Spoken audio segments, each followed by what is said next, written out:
আরেকটি গুরুত্বপূর্ণ এমসিকিউ নিয়ে হাজির হয়েছি। Find out this tags in your text book. এখন প্রশ্ন হলো কোনটা কি। এমসিকিউ যদি আমরা দেখি এখানে আনসার গুলা, প্রথমে এখানে আছে নাউন, পরে নাউন। আচ্ছা, এটা পরে আছে নাউন প্লাস ভার্ব, নাকি নাউন প্লাস এডজেক্টিভ, নাকি এডজেক্টিভ প্লাস নাউন। এটা আমরা একটা কাজ করি, এখানে আমরা জানি এটা হলো একটা ডিটারমিনার। ডিটারমিনার পরে কি বসে? ডিটারমিনার পরে বসে নাউন, তার মানে এটা এখানে নাউন।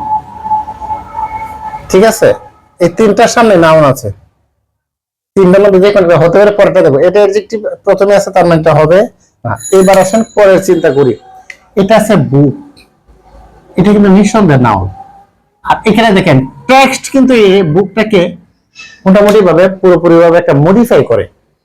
কি বুক? টেক্সট বুক, পাঠ্য বই। যেহেতু এটা মডিফাই করতে সক্ষম, সুতরাং এটা হয়ে গেল কি? অ্যাডজেক্টিভ। তার মানে প্রথমটা নাউন, দ্বিতীয়টা অ্যাডজেক্টিভ। তার মানে কোনটা আছে? এটা নাউন প্লাস নাউন, এটা হবে না। নাউন প্লাস ভার্ব, এটা হবে না। তার মানে आंसर হলো নাউন প্লাস অ্যাডজেক্টিভ।